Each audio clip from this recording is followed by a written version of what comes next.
The crisp morning air at the private military compound smelled of gunpowder and wealthy ambition. Commander Alistair Vance stood with his hands clasped behind his back, his posture as rigid as the medals pinned to his dress uniform. Today wasn't a standard training day. It was a high society charity gala hosted for the city's most influential tech investors. Men in tailored suits and women in elegant designer dresses mingled near the barricades, treating the state-of-the-art sniper range like a playground. Alistair watched them with a masked sense of detachment, used to the vanity of the elite. Among the crowd stood Callista Thorne. She looked entirely out of place in her flowing silk pastel dress, her fingers nervously clutching a small designer handbag. To anyone watching, she was just a quiet, trophy wife of Julian Thorne, the ruthless tech billionaire who currently stood beside her. Julian was laughing loudly with a group of investors, his hand firmly, almost possessively, gripping Callista's shoulder. His affection felt less like love and more like a display of ownership. "Come on, Julian. Let's see what the Thorne Empire can do with real firepower." One of the investors chuckled, gesturing toward a heavy, advanced sniper rifle resting on the shooting bench. Julian sneered, glancing down at Callista with a condescending smile. "Oh, I think my beautiful wife should try it first. Let's see if she can even lift it." A ripple of polite, mocking laughter echoed through the group. Alistair Vance stepped forward, looking at Callista's delicate frame. A chuckle escaped his lips before he could stop it. "With all due respect, Mr. Thorne, that rifle has a recoil that can dislocate an untrained shoulder. Perhaps the lady would prefer to watch from the safety of the pavilion." Callista didn't flinch. She looked up, her gaze locking onto Alistair. For a split second, something deep and unreadable flashed in her eyes, a shadow of pain mixed with absolute steel. She didn't look at her husband for permission. Instead, she quietly handed her purse to a nearby attendant and stepped toward the shooting bench. The atmosphere grew amused. The investors whispered among themselves, expecting a comedic failure. Alistair shook his head, crossing his arms as he watched her approach the weapon. Then the air in the range shifted. The moment Callista's fingers touched the cold steel of the rifle, her timid posture vanished. Her spine straightened. She didn't fumble with the weight. She lifted the massive firearm with instinctive, terrifying fluidity. Alistair's smile froze. He watched in sudden disbelief as she adjusted her stance, dropping into a flawless, textbook military position. Her breathing slowed to a rhythmic, almost imperceptible cadence. She didn't use the digital targeting assistance. She looked straight to the high-powered scope, her face an unreadable mask of absolute focus. The wind rustled her silk dress, but her hands remained dead silent, perfectly counteracting the crosswinds. Bang! The deafening roar of the rifle shattered the morning silence. The violent recoil that should have knocked her off her feet was absorbed effortlessly by her body. 1,000 yards away, the electronic target system chimed. The large monitor above the range flashed a bright, flashing crimson. It was a perfect, absolute dead center bullseye. The laughter died instantly. A heavy, suffocating silence fell over the entire compound. Julian's jaw dropped, his smug grin completely erased. The investor stared in sheer disbelief, looking from the screen back to the woman in the pastel dress. Alistair Vance felt the color drain from his face, his heart hammering against his ribs. He knew that specific, flawless shooting style. He had only ever seen it in one person, a ghost from his past. Callista calmly placed the rifle back on the bench. She didn't look at her stunned husband, nor the speechless crowd. She walked straight past Julian, stopping just inches away from Alistair.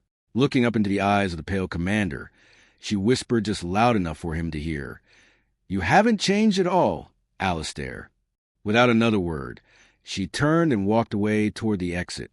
Alistair stood frozen, the words echoing in his mind as a cold realization struck him. He knew that voice, and he knew exactly who she really was. The phantom of a memory can choke a man faster than any physical grip, and Alistair felt entirely breathless as he locked himself inside the base's secure command office. His hands, usually steady enough to handle live explosives, trembled slightly as he logged into the classified military registry. He bypassed the civilian guest list in the gala and pulled up the encrypted records of the elite forces from a decade ago. He typed a name he hadn't spoken aloud in 7 years, Clara Sterling. When the file loaded, The digital photo on the screen confirmed his worst fear and his deepest regret. The woman in the elegant silk dress outside wasn't just a billionaire's trophy wife. She was a brilliant black ops sniper who had once held his heart, a woman he believed had vanished from the face of the earth. Alistair stared at the screen, a crushing weight settling on his chest as the painful past flooded back. Years ago, they were young, ambitious, and deeply in love, serving in the same elite unit. But ambition had blinded him. When a high-stakes tactical mission went perfectly, a clerical error credited Alistair as the sole mastermind behind the strategy that Clara had actually executed. Instead of correcting the mistake, Alistair had stayed silent, letting the glory propel him up the ranks to commander. Shortly after, Clara had vanished into thin air, leaving no forwarding address and no explanation. Alistair had spent years telling himself she left out of resentment, but looking at her file now, he saw a heavily redacted section marked Family Emergency Financial Release. She hadn't left because she was angry. She had been forced out.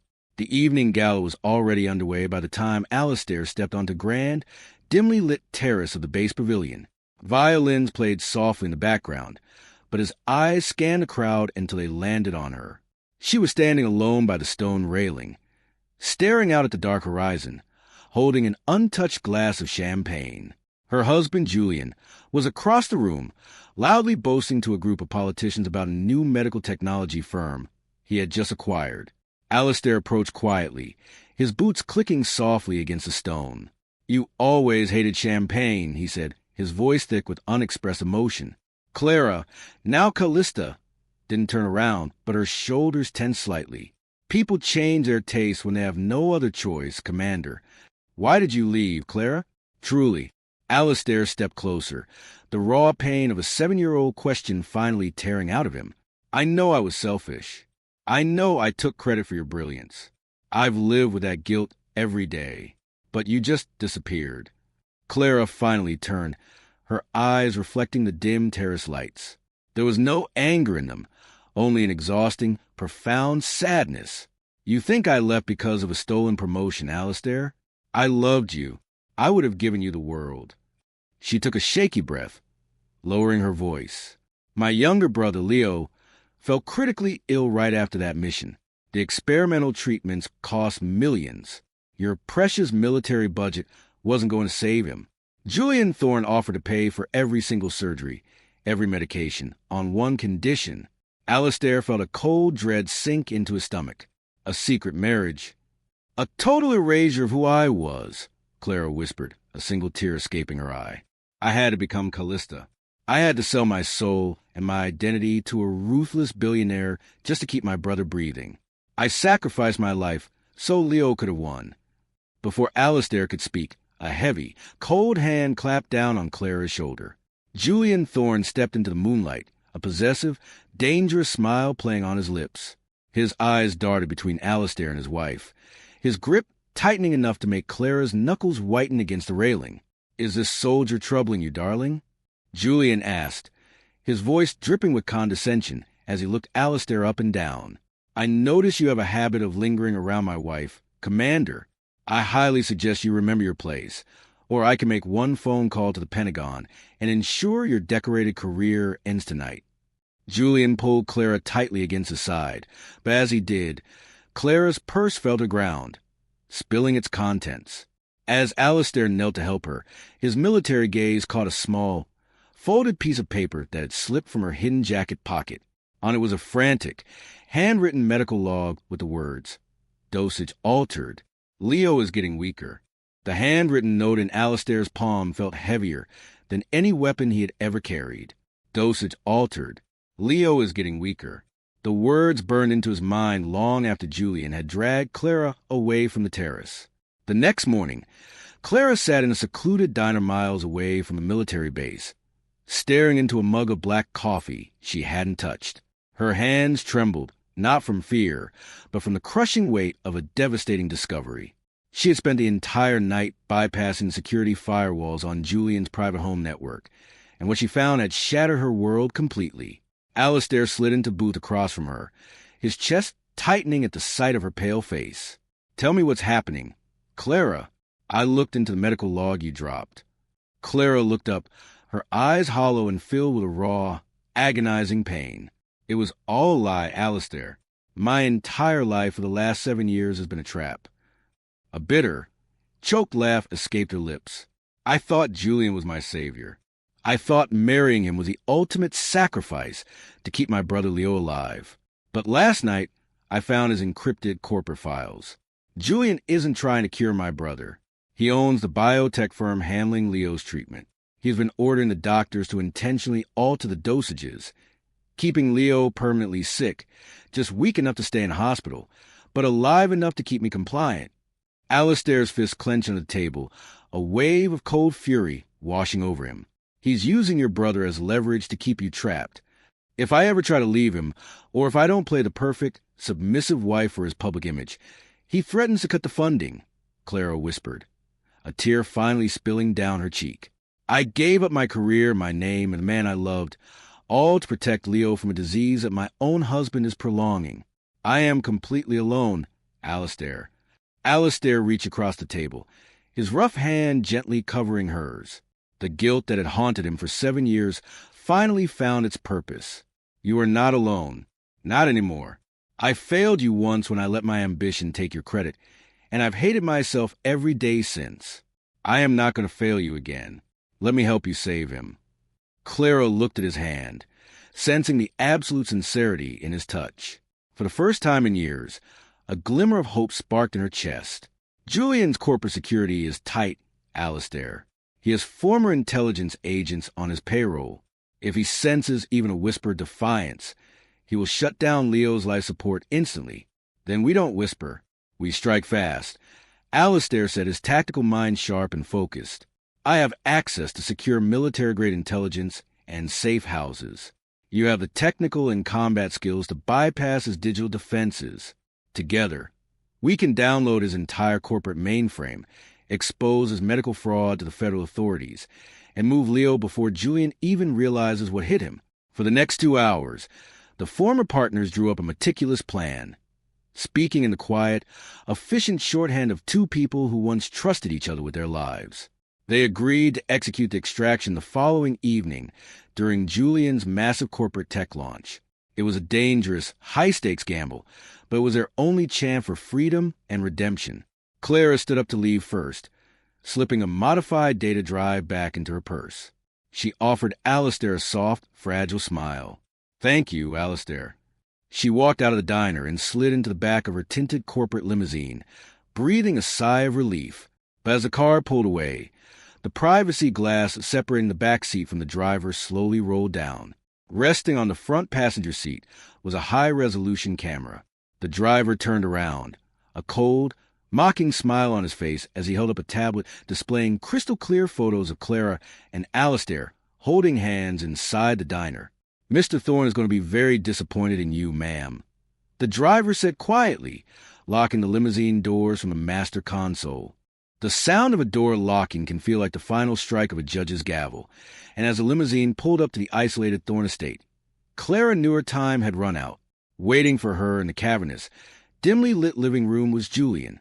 He sat in a leather armchair, swirling a glass of whiskey, with the surveillance photos of her and Alistair spread across the glass coffee table. The mask of the charming billionaire CEO was completely gone, replaced by the cold, calculated malice of a man who viewed people merely as assets. You really thought you could outsmart me, Clara? Julian asked, his voice disturbingly calm as he tossed the tablet onto the table. On the screen was a live feed of her brother Leo's hospital room.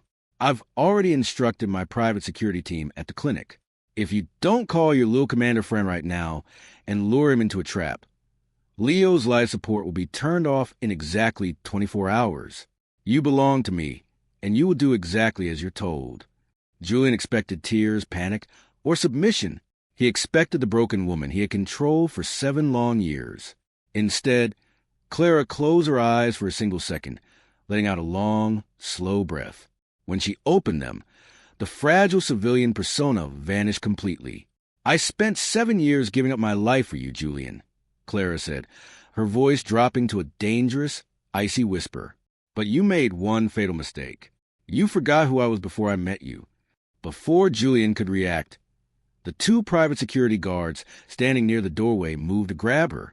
Clara didn't panic. Utilizing the elite tactical training she had suppressed for nearly a decade, she stepped inside the first guard's reach, redirecting his momentum and driving her elbow into his ribs. In a fluid, terrifying blur of motion, she swept his legs out from under him, sending him crashing to the floor. The second guard drew his weapon, but Clara was already there, twisting his wrist with precise force until the gun clattered to the ground, neutralizing him with a swift strike to the temple. Julian scrambled backward in his chair, his face turning pale as he realized his expensive security detail was useless against a trained Black Ops prodigy. Clara pulled a flash drive from her pocket and tossed it onto the table next to photos. "That drive contains a complete record of your medical fraud and illegal biotech operations," Clara said, stepping toward him. "I've already uploaded it to a secure military server. It goes to the federal authorities tonight. Your empire is over." Panicking, Julian reached into his desk drawer and pulled out a concealed compact pistol, aiming it directly at her chest. "If I go down, you go down with me." Suddenly, the glass patio door shattered inward. Alistair breached the room, his military instincts taking over the moment he saw the weapon in Julian's hand. He didn't hesitate. As Julian pulled the trigger, Alistair threw his body directly into the line of fire, shielding Clara. The gunshot echoed through the room. Alistair groaned as the bullet tore through his shoulder, the impact forcing him back, but he managed to tackle Julian to the ground, disarming him instantly. Seconds later, the sounds of blaring sirens echoed down the long driveway. Vance's precompiled dossier had already reached the authorities, and federal agents stormed the estate, pinning Julian to the floor and placing him in handcuffs. Clara dropped to her knees, her hands shaking as she pressed her fingers against Alistair's bleeding shoulder. "Alistair, why did you do that? You could have been killed." Alistair looked up at her, coughing weakly, but a faint, genuine smile touched his lips despite the immense pain. "I told you, I'm not failing you again." As the medics rushed into the room to stabilize Alistair, Clara's phone buzzed violently in her pocket.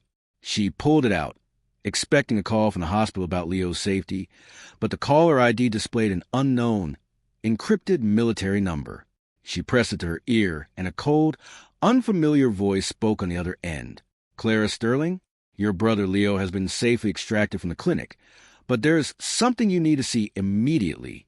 The medical records Julian was hiding, they aren't just about a fake illness. There's something else in Leo's bloodline, and it changes everything.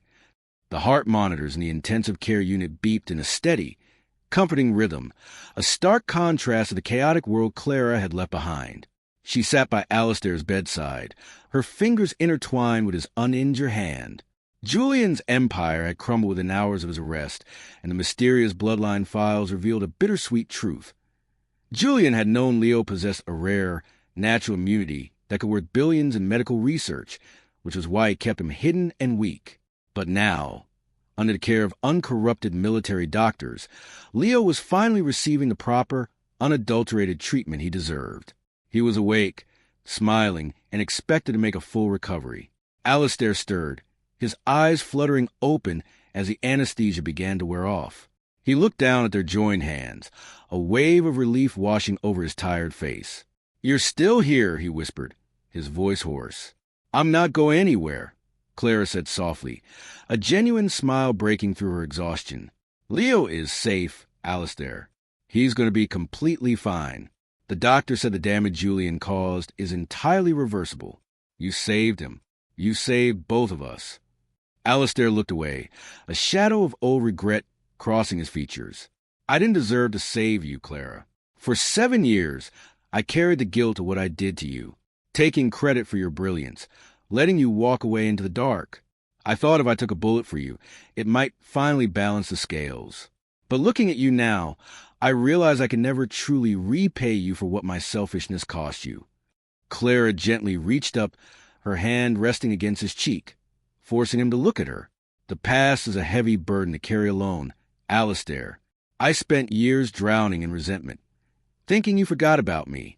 But seeing you throw yourself in front of that gun, seeing you risk everything for a brother you didn't even know, that proved who you really are.